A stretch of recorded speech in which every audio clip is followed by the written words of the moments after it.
This week in Louisiana Agriculture. I'm Michael Danna in Curacao. How does the Chilean rice industry compare to rice production back home in Louisiana?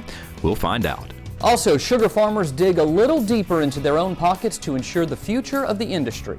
I'm Neil Malalsa outside of Los Angeles, Chile, where we'll be taking a look at Forestal Milinko, one of the largest forestry operations in the world. Hi, I'm Avery Davidson. Thank you for joining us. Michael Danna will join us in just a few moments. It's the peak of growing season for farmers in South America. That's why a group of Louisiana farmers spent 12 days touring Chile and Argentina.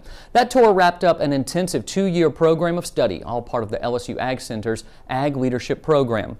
As we told you last week, our own Neil Malalsa was part of Class 12, and Michael Danna went along to bring you stories you won't see anywhere else. The first stop, Curacao, Chile.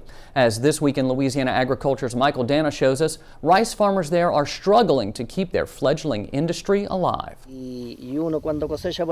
the last 20 years, Chilean rice farmer Ulysses Gutierrez has grown rice here outside Curacao. Rice and rice only. The reason is because after so many years of growing the same variety, the soil isn't really suited for anything else. When Gutierrez met with farmers from Louisiana 2 weeks ago, it was clear he was a little envious of the dominance U.S. rice growers have in the world market. Gutierrez farms just 7 hectares of rice, or about 17 acres here in southern Chile. Last year, his yields were just 2,200 pounds per acre. In Louisiana, the average rice grower produces more than 6,500 pounds per acre.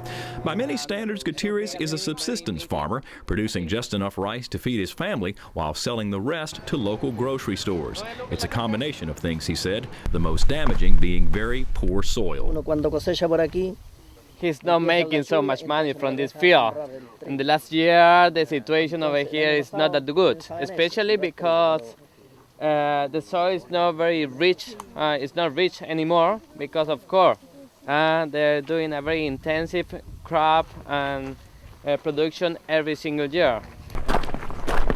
Chile desperately wants to expand its rice production. Today, the country has only 25,000 hectares in production. Those 62,000 acres produce only half the rice Chileans consume. The other 50% is imported from Brazil and Argentina.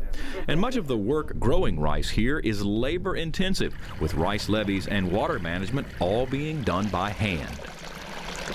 And technology, or the lack thereof, isn't helping. According to Chilean rice specialist Julieta Parada, there hasn't been a new rice variety introduced in Chile in the last 25 years, a fact not lost on Louisiana rice growers who toured Gutierrez's farm. He had mentioned one thing, that he was going to try to go to wheat, but the weather messed him up, and then he was going to try to go to corn, but it was too expensive for him to grow.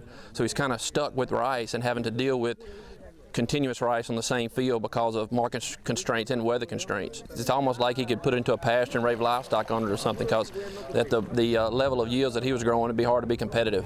From Curacao, Chile, I'm Michael Danna for This Week in Louisiana Agriculture. To give you an idea of just how far behind Chilean rice technology is, the last rice variety there was introduced in 1985. Compare that to work done at the LSU Ag Center's Rice Research Station in Crowley, where researchers release a new variety of rice about every 10 months.